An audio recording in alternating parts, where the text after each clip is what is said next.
일부 예배 때 같이 인사해요 했더니 서로 인사들 많이 하시던데요.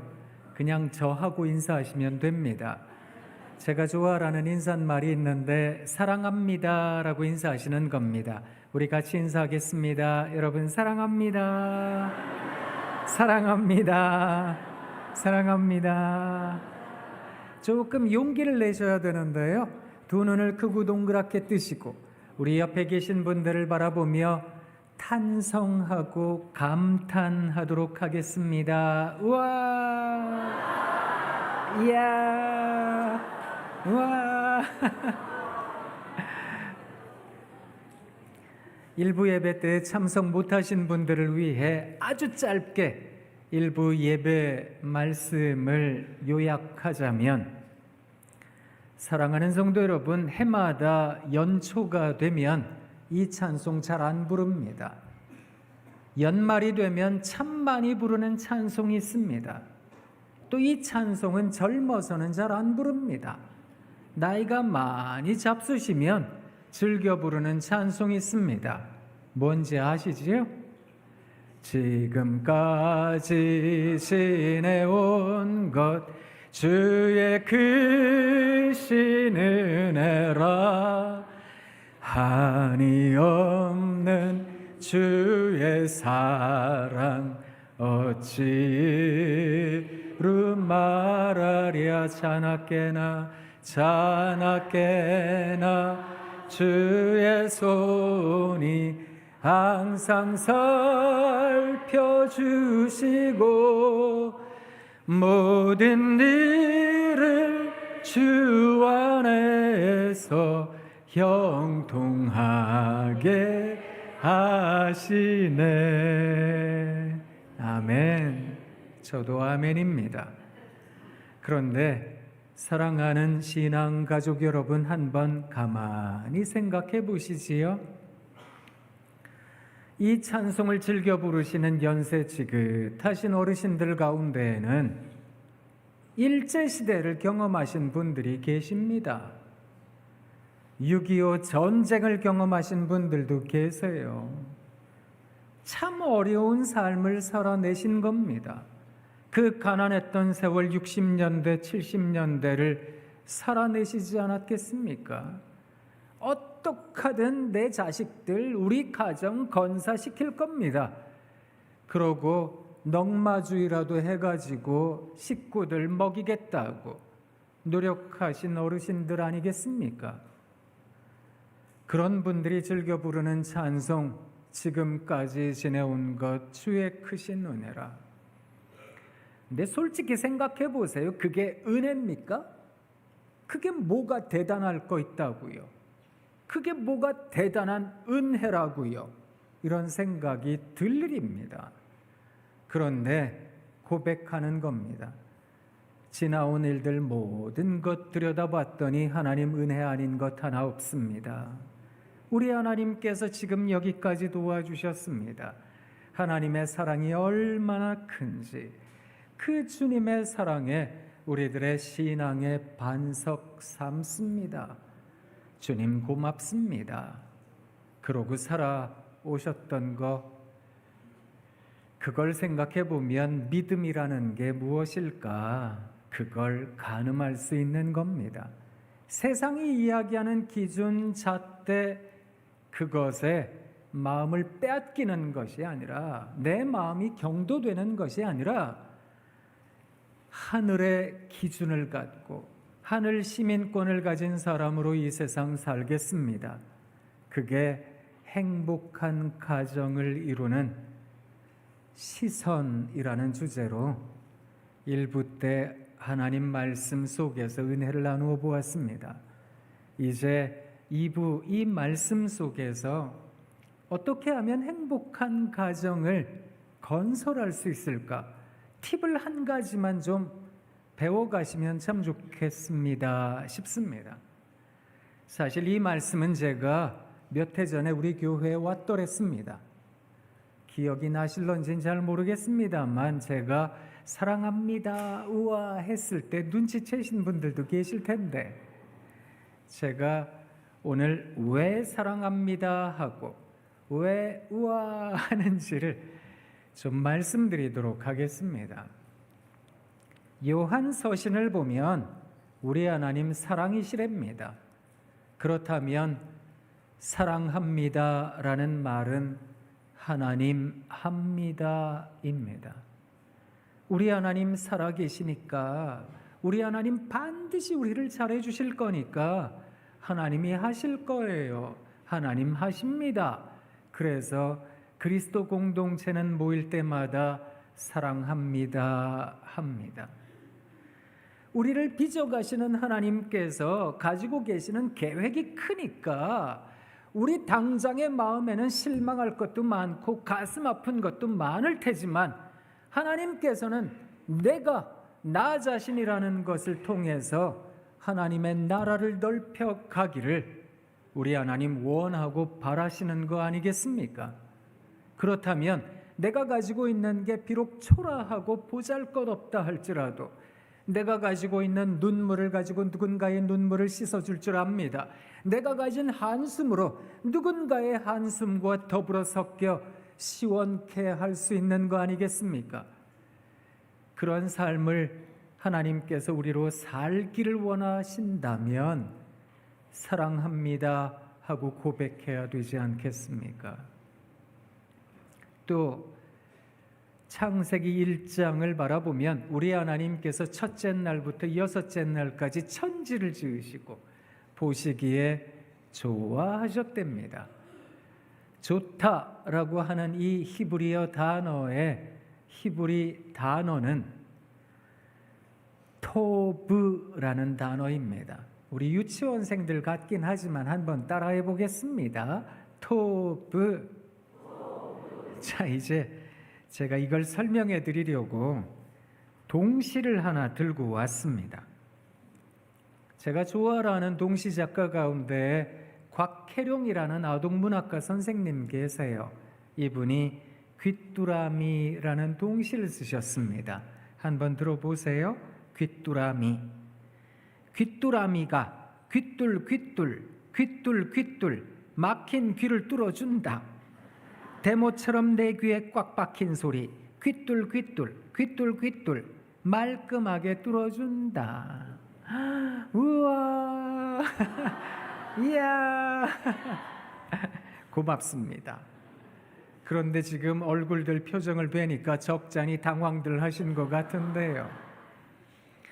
혹시 살아가시면서 못된 얘기 많이 들으셨습니까? 니까짓 게 뭔데, 별것도 아닌 게, 아무짝에도 소용없는 게, 그런 못된 이야기 귀에 못이 박히도록 들으셨는지요?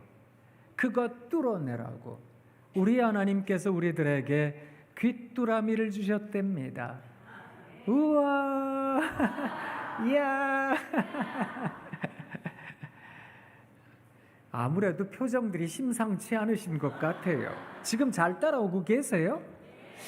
이게 아무래도 좀 미심쩍은 것 같아서 한 편 더 읽어드리겠습니다. 여러분, 우리 손가락이 대부분 다 10개인데 왜 10개인지 아세요?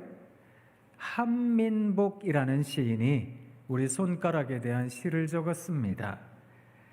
손가락이 10개인 것은 어머니 뱃속에서 몇 달 은혜 입나 기억하려는 태아의 노력 때문인지도 모릅니다. 우와. 이야. 좋지요? 여러분, 사람에게 상처받으면 사람 못 믿을 존재라고 생각합니다.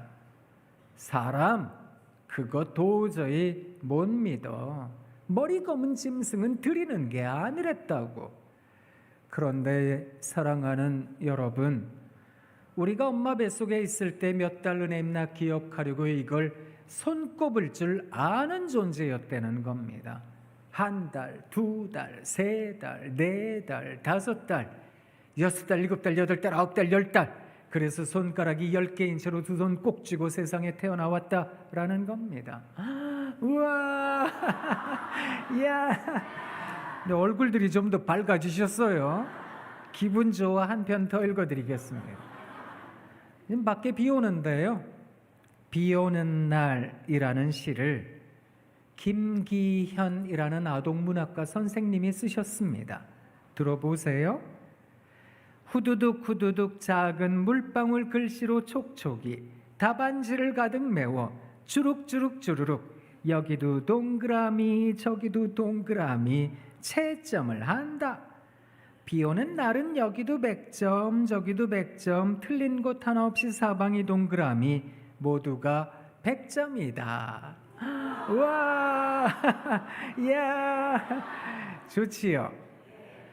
비가 오면 물이 조금만 고여 있어도 빗방울이 떨어진 곳에 파동이라는 게 있는데 이 파동이 세모나게 네모나게 이는 게 아닙니다. 동그랗게 동그랗게 왠지 아세요? 하나님께서 지금 우리들에게 말씀하시는 중이랍니다. 야, 너 그 살아가는 인생 괜찮은 거야. 너 동그라미. 야, 너도 틀린 인생 아니거든. 너도 동그라미. 야, 너도 그만하면 100점짜리인 게지. 너도 동그라미. 그래서 사방이 동그라미 모두가 100점이라고 우리 하나님 우리들에게 말씀하시는 중이랍니다. 우와, 야.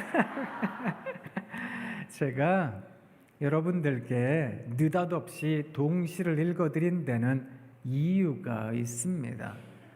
어떤 시적 감성에 대하여 말씀드리려 함이 아닙니다. 그리스도인들이 가지고 있는 믿음, 신앙이라고 하는 걸 여러분들에게 좀 말씀드리려고요. 우리가 가지고 있는 신앙, 우리가 가지고 있는 믿음이라고 하는 것은 이 세상 살아가며 평범한 것, 그냥 보통의 것, 아니 아프고 힘들고 눈물 나는 것, 그거 바라보며 내 마음을 그렇게 송두리째 빼앗기지 않는 것으로 믿음은 작동하게 합니다. 그래서 내가 어려운 것에 매몰되는 인생이 아니라 거기에 함몰되는 인생이 아니라 그것 너머에 아니 그것 깊은 가운데에서 역사하시는 하나님을 발견하게 한다는 겁니다.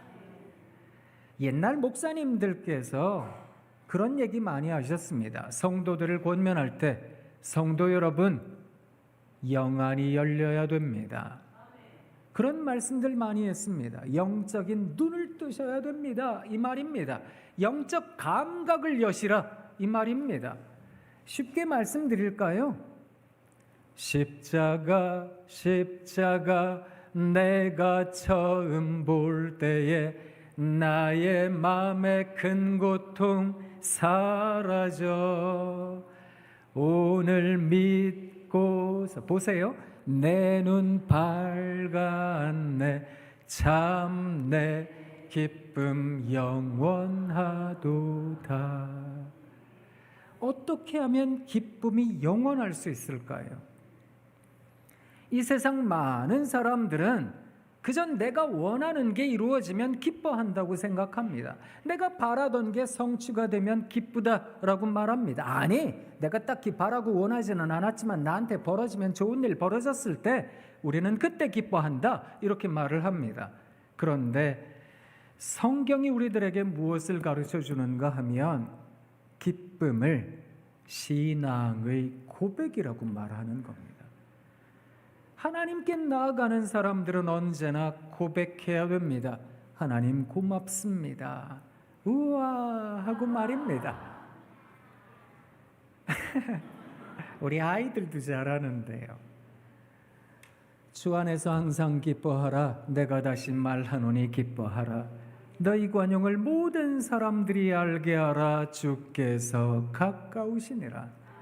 아무것도 염려하지 말고 다만 모든 일에 기도와 간구로 너희 구할 것을 감사함으로 하나님께 아뢰라. 그리하면 모든 지각에 뛰어난 하나님의 평강이 그리스도 예수 안에서 너희 마음과 생각을 지키시리라. 빌립보서 4장 4절에서 7절까지의 말씀이 우리들에게 권면하는 바는 여러분 주 안에 있질 못하면 기뻐하기 어렵다는 겁니다. 그래서 주 안에 살겠습니다. 주님 안에 거하겠습니다. 그것을 고백할 줄 아는 사람들은 기뻐할 줄 압니다.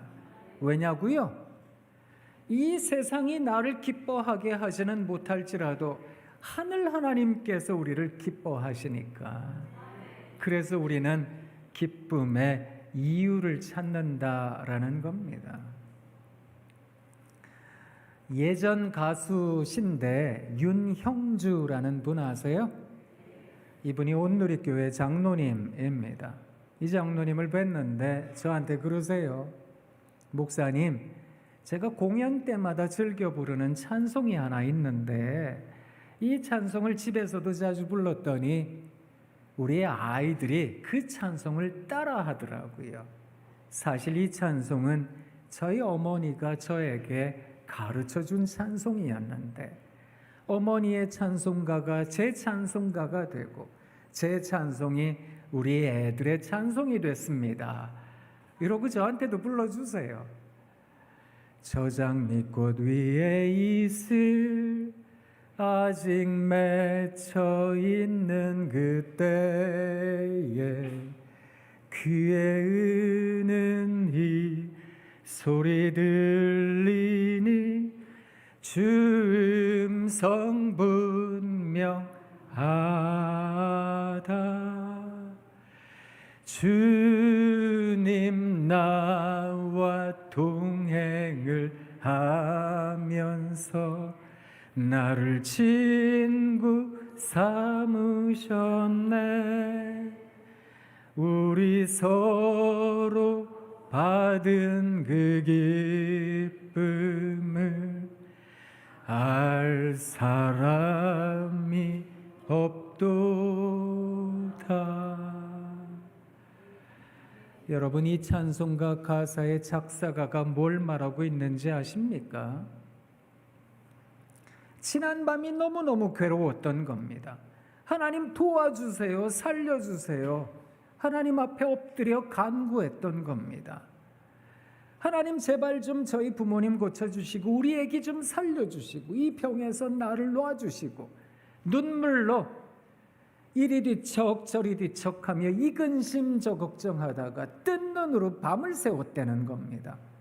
아직 새벽녘이라 장미꽃 위에 이슬이 사라지지 않은 그때까지 하나님 도와주세요, 살려주세요 그러고 있는데 그 새벽에 하나님께서 내 귀에 들려주시는 것 같더랍니다. 너 힘든 거 내가 안다. 너 내가 어려운 거 알아. 하나님 들려주시는 그 음성이 얼마나 감사했던지 하나님 고마워요, 감사해요. 그거 고백하는 찬송인 거거든요. 이 세상이 주는 기쁨이 아니라 주님과 내가 나눈 이 기쁨을 도대체 누가 알까요? 하나님과 내가 나눈 이 기쁨을 누가 알까요? 여러분, 그래서 기쁨이라는 것은, 기독 공동체가 말하는 기쁨이라는 것은 세상적 기쁨과는 다른 겁니다. 사람들은 이야기합니다. 문제가 해결돼야지요. 그래야 기쁜 거 아닙니까? 그래서 그 문제 해결을 뭐라고 생각하는지 아세요? 이 문제가 사라져야지요. 이 문제가 없어져야지요. 그래야 내가 문제 해결이 되고 기쁜 거 아니겠습니까? 그런데 그리스도 공동체는 뭐라고 고백하는지 아세요? 문제는 여실한데, 여전히 힘든데 하나님, 문제가 문제 아닙니다. 이렇게 고백합니다. 그러면 문제가 해결된 것과 다름이 없지 않겠습니까? 우리 하나님께서 우리의 문제보다 훨씬 더 크시고 우리의 상황보다 우리 하나님께서 훨씬 더 강하신 줄 믿습니다. 그래서 날마다 하나님께 간구하는 겁니다. 약한 나로 강하게, 가난한 날 부하게, 눈먼 날 볼 수 있게 주 내게 행하셨네. 그런데 여러분, 이 찬송 부를 때 많은 사람들이 어디에다가 더 강조하는지 아세요? 약한 나를 강하게, 가난한 어떻게 하든 부하게, 눈먼 날 볼 수 있게. 아멘 하고 싶습니다. 저도 그런데 여러분, 그것보다 훨씬 더 큰 믿음이 있습니다. 그게 뭔지 아세요? 저도요, 고통스러운 거 싫은 사람입니다. 저도요, 힘든 거 싫다고요. 그런데 믿음은 우리들에게 자꾸 권면합니다. 너 어려운데, 힘든데, 눈물 나는데, 그래도 이 세상 바라보며 우와, 하나님 고마워요. 이야, 하나님 감사해요. 그거 고백하라고. 주의 성령께서 자꾸 인도하시는 거거든요. 그래서 여러분, 약하지만 우리 하나님께서 그 약함을 강하게 하시지 않더라도 약한 것으로 강하게 하시는 줄 믿습니다. 그 약한 게 사라지지 않아도 그 약한 것이 우리를 강하게 한다는 겁니다. 이 뉘앙스의 차이를 가지셔야 됩니다. 약한 게 강하게 된다는 그 변화에 있는 것이 아니라 약한 내 모습을 하나님께서 사용하셔서 사람들에게 나타날 때는 강하게 나타날 거라는 겁니다. 아니, 하나님 나라에서 강자가 될 거라는 겁니다. 그래서 찬송하는 겁니다. 약한 나로 강하게, 가난한 날 부하게, 눈먼 날 볼 수 있게 주 내게 행하셨네. 호산나 호산나, 죽임당한 어린 양. 호산나 호산나, 예수 다시 사셨네. 우리 주님 다시 사셨으니까 내 가난한 거, 그 가난한 거 여전할 테지만 그 가난한 속에서도 어느 누구보다 부한 사람으로 살 줄 알게 되는 겁니다. 나요, 여전히 못 보는 사람이지만 세상 보고 사는 사람들보다 훨씬 더 천국 잘 봅니다. 그러고 살아갈 줄 알더라는 겁니다. 그것을 믿음이라고 말하는 겁니다. 그래서 이 믿음을 가지고 있는 사람들은 지금 당장에 어렵지만 거기에 마음 빼앗기지 않습니다. 우와, 이야. 자, 한번 해볼까요? 오늘 말씀 다 잊어버리셔서도 이거 한 가지만 기억하시면 됩니다. 우리 앞뒤 옆에 세 분 이상 바라보면서 한번 감탄해 보도록 하겠습니다. 우와, 이야, 우와. 이게 뭔지 아세요? 우와 하는 게 히브리 말로 토브입니다. 우리 하나님께서 세상 지으시고 우와 하셨다는 겁니다. 여러분, 그렇게 생각하실 수 있으세요? 창세 때는 인간의 범죄 전이니까 하나님 당연히 그리하실 만하셨겠다, 이렇게 생각하실 수 있습니다. 그런데 그렇지 않습니다. 사람은 아무리 감동적인 것을 경험하고 감격적 순간을 경험해도 시간이 지나면 평범해합니다. 평범한 것에 또 시간이 켜켜이 쌓이면 대부분 지겨우더랍니다. 사실 지겨워진 모든 것들은 원래 감동이었던 건데 우리는 그 감동을 잊어버리고 잃어버리고 삽니다. 그런데 우리 하나님께서는 우리가 아무리 패역하고 반역하고 각기 제갈 길로 가도 성경에서 이스라엘 백성들을 끝끝내 하나님 찾으셨거든요.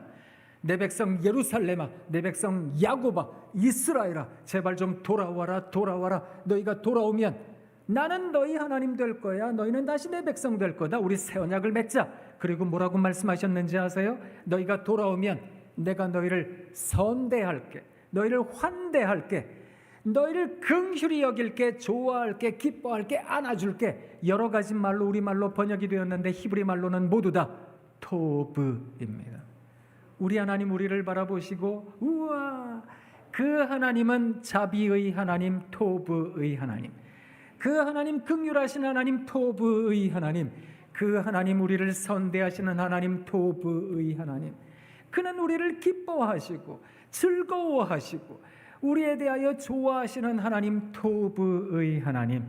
그 하나님께서 우리를 감탄하신다면 우리도 감탄하며 살아야 되지 않겠습니까? 그래서 그리스도 공동체는 모일 때마다 사랑합니다 우와 하는 겁니다. 제가 신학교에서 가르치고 있는데요, 2004년부터 가르쳤습니다. 그래서 20년이 좀 넘었습니다. 그동안 우리 학생들에게 사랑합니다 우와 무지하게 말하고 다녔습니다. 전국 교회를 다니기도 했습니다. 우와 사랑합니다 이러고 다녔습니다. 그랬다가 비난도 받고 왜 그러고 사느냐고 이야기도 듣고 제발 좀 사랑합니다 그만 좀 하라고 이야기도 듣고 무슨 애기냐 우와 이게 유치하게 그게 뭐냐 이런 이야기도 많이 들었습니다. 그런데 지금까지 하고 있습니다. 어린 시절 동네 담벼락에 썼던 지상 최대의 욕 바보. 나 바본가? 이런 생각도 들지요. 저도 하고 싶지 않습니다. 저도 속이 상한데, 저도 힘든데, 저도 어려운데 우와 이거 하고 싶겠습니까? 난 속도 없나 봐. 난 속이 썩어 문드러졌네. 난 속이 비었네. 이런 생각도 들더라고요. 그런데 한 가지 깨닫게 되었습니다. 속이 비면 빌수록 울림이 커집니다. 누군가에게 좋은 울림이 될 수만 있다면, 울림 깊은 소리가 될 수만 있다면 그거 괜찮은 인생 아니겠습니까? 그러니 이 자리에 계신 도성의 신앙가족 여러분, 우와 야 사랑합니다 이거 하고 살아내시는 여러분 되시길 부탁드립니다. 자, 아멘 하셨으니까 제가 한번 말씀드릴게요. 상상해 보세요. 예배 다 끝났습니다. 이제 여러분 댁으로 돌아가십니다. 자, 이제 문을 열고 들어갑니다. 우와 세상에 누가 해놨는지 청소를 다 해놨어요. 누가 해놨는지 아침에 그냥 나오는데 설거지도 다 해놓고요. 저녁 반찬 준비까지 다 해놨어요. 이렇게 꿉꿉하고 비가 많이 왔는데 세상에 빨래도 다 해놓고 다리미질까지 다 해놨어요. 애들은 오더니 어머니 아버지 정신 차리겠습니다. 공부도 열심히 하고 직장도 다니고 그러겠습니다. 막 다짐을 합니다. 배우자는 오더니 어깨 토닥여주면서 여보 우리 날마다 5월달 가정의 달 살아요. 막 격려합니다. 그럴 거라고 생각하세요? 이런 건 그냥 상상인 거거든요. 이런 상상을 정신병리학에서는 망상이라고까지 한다고요. 우리들의 현재를 한번 생각해 보실래요? 자, 이제 예배 다 끝났습니다. 여러분 댁으로 돌아가십니다. 문을 열고 들어갑니다. 세상에 난장판입니다. 또 청소해야 되고 또 빨래해야 되고 정신없습니다. 애들은 싸우고 배우자는 어디 갔다 왔느냐고 소리 지르고. 그럴 때 어떻게 하시라고요? 그거 하다 보면 나도 모르게 눈에서 눈물이 떨어지기도 합니다. 내가 머리에 꽃만 안 꽂았지, 내가 제정신이 아닌 거지, 이런 생각도 들리더라고요. 그런데 사랑하는 성도 여러분, 그것을 하시라. 그게 믿음입니다 라는 겁니다. 우리 하나님께서 이 땅에 오셨습니다. 예수 그리스도, 예수님께서 만나신 사람들이 있습니다. 그들은 다 병자들, 죄인들, 세리, 이런 사람들이었습니다. 당시 시대적인 상황에서 병든 사람들은 이퀄 죄인들입니다.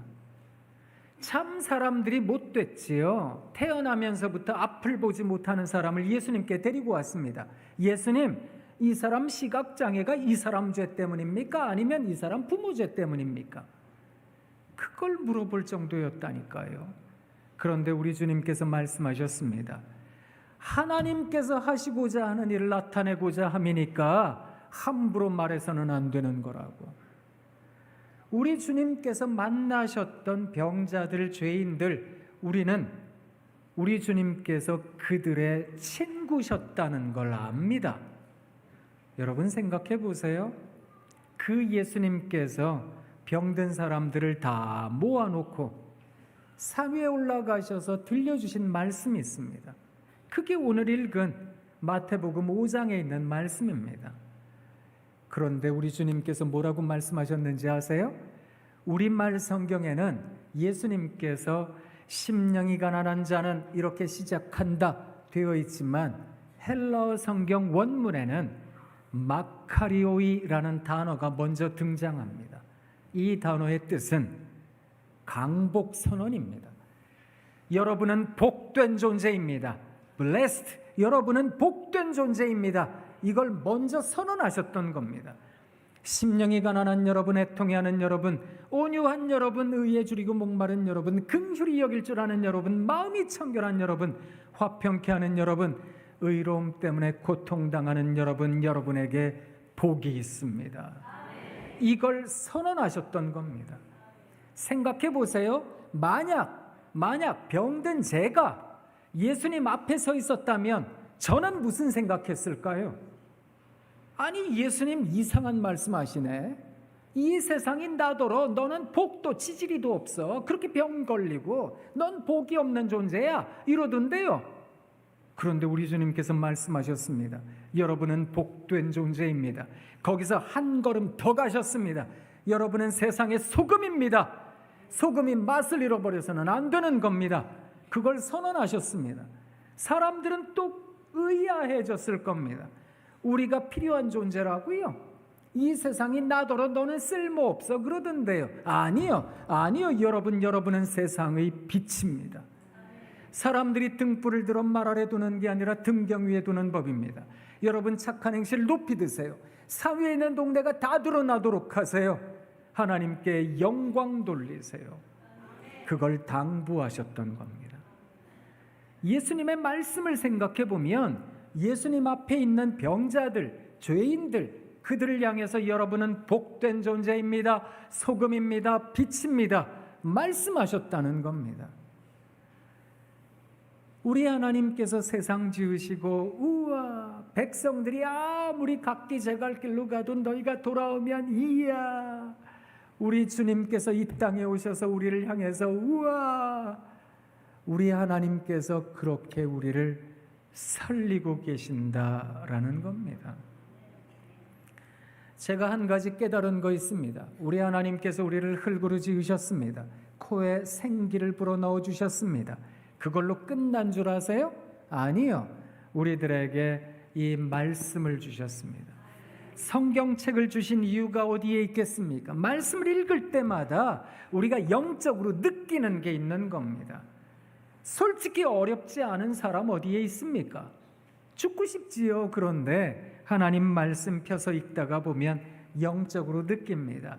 우와, 이야, 우리 하나님께서 그렇게 우리를 바라보고 계시니까 하나님 한 번 더 살아볼게요. 한 번 더 오늘 내 연약한 무릎 일으켜 세워서 걸어가 볼게요. 그거 다짐하는 거 아니겠습니까? 그러니 우리를 지으신 하나님께서 어떤 존재보다 우리를 더 잘 아시는 하나님께서 우와 하고 계신다면 거기에는 이유가 있는 겁니다. 사람을 살리는 탄성, 가정을 살리는 감탄, 그게 하나님께서 우리들에게 원하시는 거 아니겠습니까? 주일 예배 시간에 자꾸 시켜서 죄송하긴 한데요. 또 한 번 더 해보겠습니다. 앞뒤 옆에 세 분 이상 바라보시면서 한 번 또 해보겠습니다.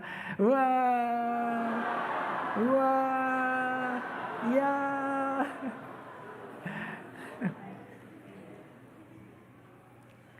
진짜 잘하고 계셔서 참 고맙습니다.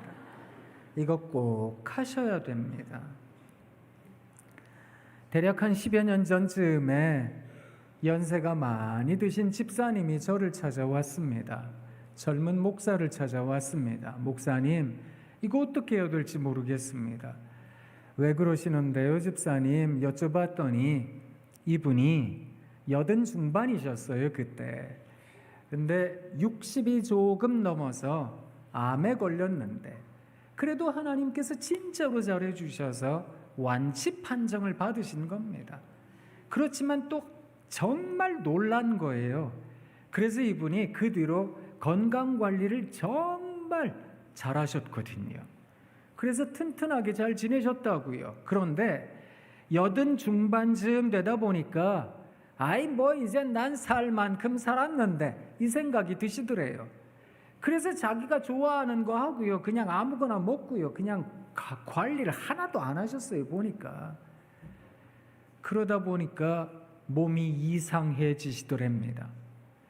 이상하다 했는데 자식들한테 이 얘기를 하니까 자녀들은 자꾸 병원 좀 가보세요 했는데 내 뭔 병원을 가냐? 나 이제 죽을 날 기다리고 뭐 하나님 만나면 되지.